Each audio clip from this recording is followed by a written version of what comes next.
What does it take to get banned from a national election in a country that officially claims to hold free and fair ones? In today's Russia, apparently, all it takes is a photo caption without a proper credit line, and a room full of judges willing to call that a genuine emergency.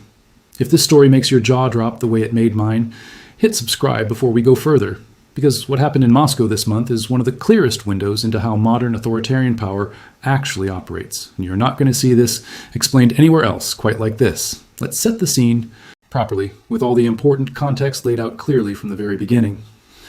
On August 10th, 2026, Russia's Supreme Court stripped the Yabloko party of its registration for next month's parliamentary elections. To understand why that single sentence matters so much, you need to understand what Yabloko actually is. Founded back in 1993, in the chaotic early years after the Soviet Union collapsed, Yabloko is Russia's oldest surviving political party. Its name literally means apple in Russian. For over 3 decades, it has positioned itself as a liberal alternative inside a political system that has grown steadily less tolerant of alternatives of any kind. And crucially, in the current moment, Yabloko was the only officially registered party still openly calling for a ceasefire in the war in Ukraine. Let that sink in for a second. Not a fringe protest group, not an underground movement operating in secret. A legally registered political party, cleared by the country's own Central Election Commission just weeks earlier, running an official campaign with the explicit message that the killing needed to stop. And then, within days, that same party was erased from the ballot entirely. The mechanism used to erase it is where this story becomes almost impossible to believe, unless you see the paper trail yourself. The lawsuit came from a small nationalist party called Rodina, generally seen as closely aligned with the Kremlin's messaging. Rodina's leader accused Yabloko of working for Western interests and receiving foreign funding. The Supreme Court accepted the case on a Friday, held a hearing the following Monday, and delivered its ruling that same evening. Start to finish, the political execution of the country's oldest party took 3 days. Here's the detail that should stop you in your tracks. After a 7-hour hearing covering accusations of extremism and foreign funding, the charge that actually stuck, the one used to justify removing an entire party from a national election, was copyright infringement. According to independent Russian press who obtained the court documents, the core evidence included a campaign poster showing a tank in a sunflower field with the caption calling for peace and a ceasefire, allegedly used without properly crediting the photographer. It also included lyrics from 2 old Soviet songs quoted by the party's founder. In an interview, songs with lines like "May there always be sunshine" and "As long as there is," "No war," allegedly quoted without permission. Every single piece of evidence submitted under the banner of copyright law had one thing in common. It was about peace. If you're starting to feel the absurdity of what just happened here, do me a favor and tap that like button right now, because we are just getting started, and the next part of this story involves an entire generation of young Russians refusing to simply accept it quietly. News of the ruling spread fast, and something genuinely unusual happened outside the courthouse in Moscow that morning. Hundreds of people, most of them young, gathered outside the Supreme Court building. According to reporting from NBC News, this was described as a rare display of open defiance, the kind Moscow's streets had not seen in years. Some carried apples, a quiet visual reference to the party's name. One person reportedly wore a Russian flag as a cape. The crowd chanted a single word over. Shame. Russian police responded quickly, but not with the kind of mass arrests you might expect from a scene like this. Instead, officers used megaphones to issue warnings and, according to reports, threatened the young. People gathered there with something far more chilling than handcuffs. They warned that anyone who refused to disperse could be sent to military recruitment centers. In a country actively fighting a war, that is not an idle threat. It is a direct link between peaceful political protest and the front line itself. The crowd dispersed within hours. There was no need for mass detentions. The threat alone carried more than enough weight to clear the streets. Sit with that for a moment, because it reveals something important about how modern authoritarian systems actually maintain control. It is not always about brute force applied openly and constantly. Sometimes it is about designing a single, specific threat precise enough that people police themselves rather than risk testing it. Turning a wartime military mechanism into a tool for silencing your own young citizens on your own capital city streets is a genuinely disturbing evolution of state power, and it deserves to be understood clearly, not glossed over as just another news headline. It is worth pausing here to think about why this particular threat works so effectively, because it says something important about how fear operates differently from ordinary law enforcement. A threat of arrest is bounded and predictable. It has known consequences, known procedures, and in most cases, a known endpoint that most people can reasonably calculate in advance. A threat being sent toward Active war zone carries no such certainty at all. It taps into something far deeper than the usual calculations people make when weighing the risks of civil disobedience against their personal safety. Nobody standing outside that courthouse needed to be told what happens to soldiers on the front lines of this particular war. The ambiguity itself, the not knowing exactly what would happen next, did more work to disperse that crowd than any specific legal charge ever could have accomplished on its own. This tactic also reveals something uncomfortable about how wartime mobilization laws can be repurposed far beyond their original stated intent. Conscription systems are typically justified publicly as tools for national defense, a mechanism to be used only when a country genuinely needs more soldiers to fight an external threat. When that same mechanism gets quietly redeployed as a tool for crowd control at a domestic protest, it stops functioning as a defense policy and starts functioning as something closer to a loyalty test, one where compliance is rewarded with being left alone, and visible dissent risks being redirected toward the most dangerous place the state can send you. Yabloko's chairman, Nikolai Rybakov, addressed supporters outside the courthouse that same day. His message was not one of surrender. He described a long road ahead, a mission to stop the dying and restore peace, and confirmed the party intended to appeal the ruling within the legally allowed 5-day window. Whatever you think about Yabloko's actual chances of success, and realistically, those chances are extremely limited. The choice to keep speaking publicly after watching your entire party get legally dissolved in 3 days takes a particular kind of resolve. There is also a quieter form of resistance running alongside the courtroom drama, and it might be the most creative piece of this entire story. In the days leading up to the ruling, short videos started circulating across Russian social media. In these videos, young people were asked directly who they planned to vote for in the upcoming election. Instead of answering with words, many of them simply held up an apple to the camera. Some danced to songs that happened to mention apples. No slogans, no explicit political statements, just fruit, held up in silence, understood perfectly by anyone paying attention. These videos spread widely enough that they eventually became part of the court's own case file, with prosecutors presenting them as evidence of what they characterized as the party's unofficial campaign advertising. Rybakov's response to that accusation was simple and direct. The party had not paid a single ruble to anyone to produce those videos. People were doing it spontaneously because they wanted to keep living in a country that was not actively killing them or their peers. Think about what that actually means for daily life. This is not an abstract legal technicality confined to a courtroom transcript. It is young people quietly deciding whether holding up a piece of fruit on camera is worth the risk. It is a chairman standing outside a courthouse, fully aware that his party's future now depends on an appeal process controlled by the very same system that just dissolved it. It is hundreds of ordinary citizens weighing, in real time, whether showing up to a peaceful gathering is worth a threat vague enough to include being sent toward an active war. Over the years, Russian authorities have become remarkably skilled at banning specific slogans, specific symbols, and even something as simple as holding up a blank sheet of paper in public. A tactic protesters had turned to specifically because blank paper technically says nothing that can be prosecuted as illegal speech, but an ordinary piece of fruit. That one, so far, has proven much harder to legislate against, precisely because it exists in a strange legal gray zone between protected free expression and something too mundane to obviously criminalize, at least for now. We are now well past the first stretch of this story, and I want to ask you something, honestly. If you have ever wondered what it actually looks like when a government becomes so anxious about dissent that it starts treating fruit as a security threat, share this video with someone who thinks authoritarianism only shows up as tanks in the street, because sometimes it shows up as a courtroom debating song lyrics instead. Now let's ask the question that actually matters here, because on the surface, none of this makes obvious strategic sense. Yabloko has not won a single seat in Russia's national parliament since 2003.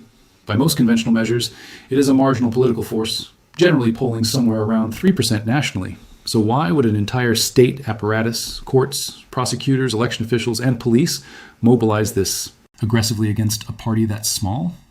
The answer lies in numbers that do not show up in Yabloko's official parliamentary seat count. According to the party's own reporting, it maintains over 1 million registered sympathizers.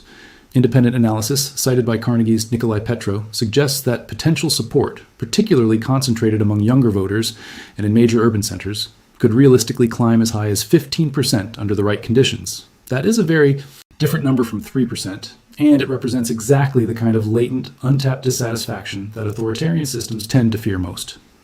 According to this same analysis, the original plan may have actually been to allow Yabloko to run, precisely because a small, controlled outlet for dissent can serve a useful purpose. It gives frustrated citizens somewhere to direct their frustration that does not threaten the actual power structure. And a low turnout for that outlet can then be used as evidence that hardly anyone actually opposes the war. If that was indeed the original calculation, it appears to have broken down quickly. The Apple videos spread faster than expected. Exiled opposition figures publicly voiced support, and then hundreds of young people showed up outside a courthouse in the capital, visible to international media watching closely. What may have started as a carefully managed pressure valve appears to have started looking at least to the people making these decisions, like it was turning into something considerably harder to control. This would not be the first time Russian authorities have responded this way to a warning sign like this one. Back in 2024, long lines formed nationwide as citizens signed petitions supporting presidential candidate Boris Nadezhdin, who had publicly described the war as a serious mistake. His campaign gathered well over 200,000 signatures before authorities disqualified him, officially citing irregularities in the signature count. The pattern is strikingly similar. Whenever a peace-oriented option starts gaining unexpected traction, no matter how modest that traction actually is by international standards, it tends to get shut down quickly and decisively. It is worth comparing these two episodes side by side because the similarities reveal something like an operating playbook rather than a series of unrelated coincidences. Both cases involved unexpected organic public enthusiasm rather than anything orchestrated from above. Both cases were shut down using technical, procedural justifications rather than direct ideological arguments, since directly banning something for opposing the war would openly confirm exactly the narrative the government insists is false.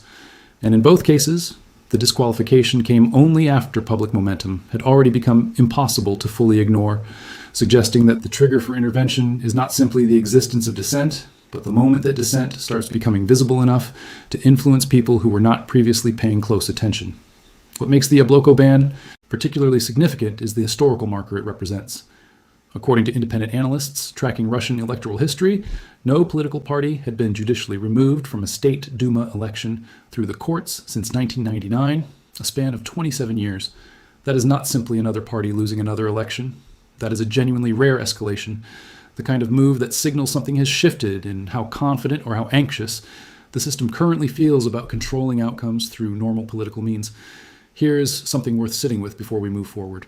This entire situation reveals a genuine tension inside a system that presents itself publicly as stable and unified. If everything were truly as calm and controlled as official state messaging suggests, a party polling around 3% would not require this level of urgent, coordinated legal effort to remove from a ballot. The scale of the response tells you something the outcome alone cannot. Understanding why this particular ban happened now requires looking beyond the courtroom entirely, toward a broader shift reportedly taking place inside the halls of power in Moscow. According to detailed reporting from Bloomberg, citing sources close to the Kremlin, the internal balance between different factions of Russian leadership has shifted meaningfully. For years, governance style in Moscow was described as a careful, balancing act between hardline security officials and more economically pragmatic technocrats. As the war has continued and domestic pressures have mounted, that balance is widely reported to have tilted decisively toward the security services. This shift is not confined to a single court case. Analysts point to a broader pattern, including the pursuit of terrorism-related charges against high-profile tech figures, an internal reshuffling that has reportedly weakened officials previously responsible for domestic political strategy. One Moscow-based analyst summarized the situation in a memorable phrase, describing Russia's security services as functioning less like one branch of government among several, and more like the governing body itself, with other ministries increasingly reduced to executing decisions shaped by security priorities rather than economic or diplomatic considerations. There is a particular irony worth noting here. Security-focused governance typically justifies itself by promising stability, order, and predictability in exchange for reduced individual freedoms.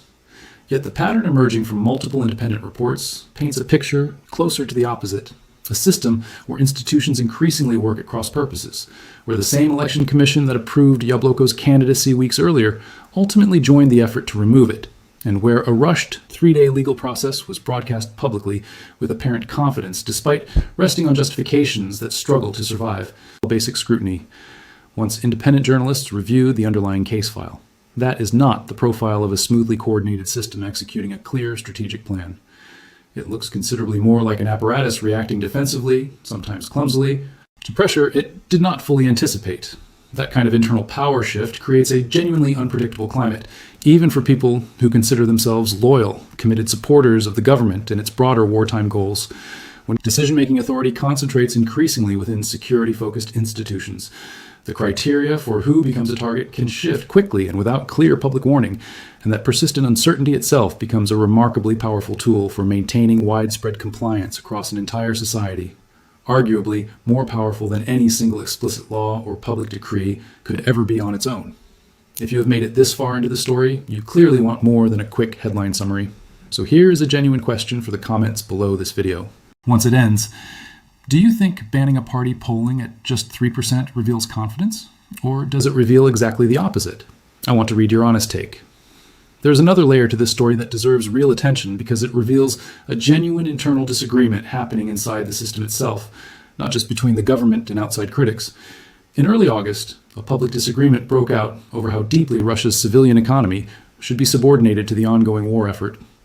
Some hardline voices within the Duma's defense oriented committees openly called for what amounts to a full wartime economic footing, invoking legal provisions that would allow the state to set production quotas, dictate prices, restrict workers from changing jobs freely, and even commandeer civilian vehicles for military use if deemed necessary. The pushback came from an unexpected direction. A senior Moscow political figure publicly countered these calls, arguing bluntly that without a functioning civilian economy generating tax revenue, the state would eventually lose its ability to fund the war effort at all. Killing civilian economic life in this framing effectively means killing the country's long-term capacity to sustain anything, including the war itself. This exchange, playing out publicly in the very same week the Yabloko ban was finalized, revealed just how visible internal disagreements have become, even among people who broadly support the current leadership. The economic pressures underlying this disagreement are genuinely significant. Military recruitment now competes directly with civilian employers for workers, with reported signing incentives for military contracts reaching well into the thousands of dollars monthly, far outpacing what most civilian jobs can realistically offer.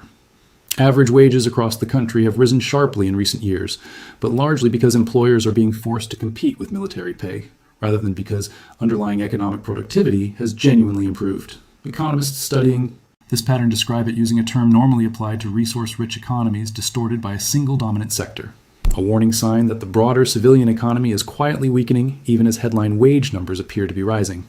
This economic strain connects back to the Yabloko story in a way that might not be immediately obvious at first glance. A government confident in its long-term economic and military position generally has less incentive to aggressively suppress small, marginal opposition voices, since genuine confidence tends to tolerate criticism as background noise rather than treating it as an existential risk requiring urgent intervention. A government increasingly worried about sustaining a wartime economy, competing for scarce labor, and managing rising internal disagreement about how far civilian sacrifice should reasonably extend has a very different relationship with dissent altogether. Every visible crack, even a small one involving a 3% political party, becomes something that needs to be sealed quickly before it has any chance to connect with the much larger, quieter frustrations building underneath the surface of everyday economic life across the country. Let's step back and think about what all of this actually means, both for the war itself and for how the rest of the world should interpret what is happening inside Russia right now. On the battlefield, banning a small opposition party changes nothing directly. Not a single front line shifts because of a courtroom ruling in Moscow. But it hands anyone watching from outside something arguably just as valuable as territory. Clear and undeniable evidence about the regime's actual relationship with the idea of peace itself. It becomes considerably harder to take seriously any claims of genuine openness to negotiation when the government cannot tolerate even a small, marginal political party using the word peace in its own campaign materials. This matters enormously for how negotiations, whenever and if they eventually happen, are likely to be perceived by the international community. Every party sitting across a future negotiating table brings not just stated positions, but a track record of behavior that either supports or undermines those stated positions. A government that spent this much legal and institutional energy suppressing the mere mention of ceasefire and peace within its own domestic political system sends a very specific signal about how seriously any future peace overtures should be taken at face value, regardless of what official diplomatic language eventually gets used in formal negotiations. The scene itself carries its own kind of symbolic weight internationally, too. A government apparently anxious enough about a 3% party that it resorts to banning it over uncredited photographs and unlicensed song lyrics does not project the image of confident, secure leadership. It projects something closer to genuine anxiety about what might happen if that small outlet for dissatisfaction were allowed to keep growing freely and visibly. As for the upcoming September elections themselves, removing the only party offering voters a legal way to express opposition to the war fundamentally changes what any resulting vote totals can honestly be interpreted to mean. Without a genuine peace-oriented option on the ballot, high turnout for pro-government parties tells you very little about actual public sentiment toward the war, since voters who might have chosen a different path were left with essentially two options: participate in an election with no meaningful alternative, or abstain from the process entirely. Either choice, watched closely by outside analysts, likely reveals more honest information about genuine public sentiment than any official vote count released afterward ever could. Think about how strange that outcome actually is from a purely democratic standpoint. An election is supposed to function as a mechanism for measuring what a population actually wants, translating millions of individual preferences into a legitimate collective outcome. When the one option representing a specific, clearly defined preference gets removed before voting even begins, the entire measurement becomes distorted in a way that no amount of high turnout can fix. You can count every single ballot with perfect accuracy and still end up with a result that tells you almost nothing honest about what the population actually believes, simply because one entire category of belief was never allowed onto the ballot to begin with. Looking further ahead, this moment increasingly looks like a visible marker in a much longer, quieter struggle happening beneath the surface of Russian political life. On one side sits an increasingly security-dominated apparatus pushing for tighter control, deeper wartime economic mobilization, and shrinking tolerance for any form of dissent whatsoever. On the other side sits a civilian population and even portions of the political and economic establishment itself, increasingly uneasy about exactly where that trajectory ultimately leads. One respected analyst studying Russian politics closely described the underlying problem in blunt terms, suggesting that leadership at the very top increasingly appears disconnected from the practical realities unfolding on the ground. That kind of disconnect rarely resolves itself quickly or cleanly. Systems experiencing this pattern typically continue functioning for far longer than outside observers expect, precisely because the tools available for maintaining control, legal, economic, and psychological, remain genuinely powerful, even when the underlying public confidence they depend on has quietly begun eroding. The interesting question is rarely whether visible cracks like this one will immediately cause dramatic change. It is whether enough of them accumulate over enough time that the gap between official narrative and lived reality eventually becomes too wide for even the most sophisticated system of legal technicalities and quiet threats to paper over convincingly. Official explanations for the ban, understandably, tell a very different story. State messaging insists the decision was purely a legal matter, grounded in documented copyright violations and properly reviewed by the relevant election authorities and prosecutors. Some state-aligned commentary goes further, framing the core issue as foreign funding and arguing that in a moment of intense confrontation with Western nations, tolerance for what has sometimes been described as for a managed, symbolic opposition is simply no longer sustainable or appropriate. Whatever explanation you find most convincing, one striking reality remains clearly visible underneath all of it. A government that engineered its own small, controlled opposition party decades ago as a kind of pressure release valve has now apparently reached a point where it can no longer comfortably tolerate even that carefully managed illusion of political choice. That is not really a story about fear of genuine opposition winning power through an election. It is a story about fear of what an honest reflection of public sentiment might actually reveal if given even the smallest, most controlled opportunity to be visible. It is worth thinking, too, about what this means for ordinary Russians who have no strong political affiliation at all. The millions of people who are neither committed supporters of the war nor active participants in any organized opposition movement. For that much larger, quieter segment of the population, moments like this one function as a kind of quiet signal, a reminder of exactly where the boundaries currently sit, and how quickly those boundaries can shift without any real warning at all. You do not need to personally support Yabloko, or even know very much about the party's specific platform or history, to absorb the underlying lesson embedded in how quickly and thoroughly it was removed from public life in a matter of days. The message reaches far beyond the party's actual supporters, and that wider reach is very likely part of the point.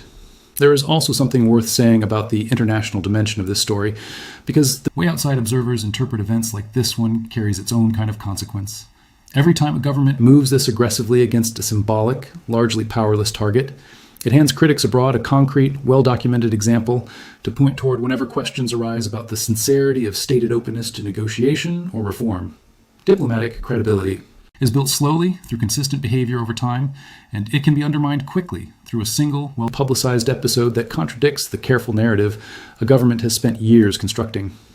Banning a peace-advocating party over copyright technicalities is exactly the kind of episode that tends to stick in international memory far longer than any official statement designed to smooth it over afterward, precisely because it is specific, verifiable, and strange enough to be genuinely memorable in a news cycle otherwise crowded with vague, forgettable diplomatic statements.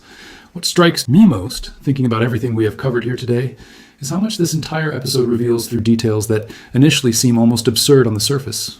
A missing photo credit, unlicensed Soviet song lyrics, a piece of fruit held up silently to a camera. None of these things, taken individually, sound like the building blocks of a serious political crisis, and yet together, they form a remarkably clear picture of a system that has grown so uncomfortable with the mere appearance of dissent that it will reach for absolutely any available justification, no matter how small or how strange, to make even the smallest inconvenient voice disappear entirely from public view. There is a broader lesson here, too, one that extends well beyond Russia's specific circumstances. Whenever a government reaches for increasingly technical, increasingly narrow justifications to suppress something, that shift itself is usually a more reliable signal than the justification's actual content. Confident systems tend to argue openly about substance. Anxious systems tend to retreat into procedure, technicality, and legal fine print, precisely because arguing about substance risks conceding that the substance itself has genuine public appeal. Watching for that particular pattern, regardless of which country or which political system you happen to be observing, tends to reveal far more about genuine institutional confidence than any official statement ever will. That is really the story worth remembering here, more than any single procedural detail about courtroom timelines or legal charges. When a government becomes anxious enough about a political party polling at just 3% to dismantle it within 72 hours, using copyright law of all things as the official justification, that anxiety itself becomes the real headline. It tells you, more honestly than any state broadcast ever could, exactly how fragile the illusion of total control has actually become, and exactly how much energy is now being spent maintaining that illusion, rather than genuinely earning the public confidence it claims to already have secured. Years from now, when people look back and try to understand exactly when Russia's wartime political system revealed its most uncomfortable truths, this quiet 3-day courtroom episode over uncredited photographs and unlicensed lyrics may end up mattering far more than it initially seemed to in the moment. Small, absurd details have a way of outliving the grand official narratives built to bury them. If this story helped, you understand something about how modern authoritarian control actually functions in practice, subscribe for more breakdowns like this one. And leave a comment telling me what detail from this entire story surprised you the most, because I read every single one and I want to know what stood out to you.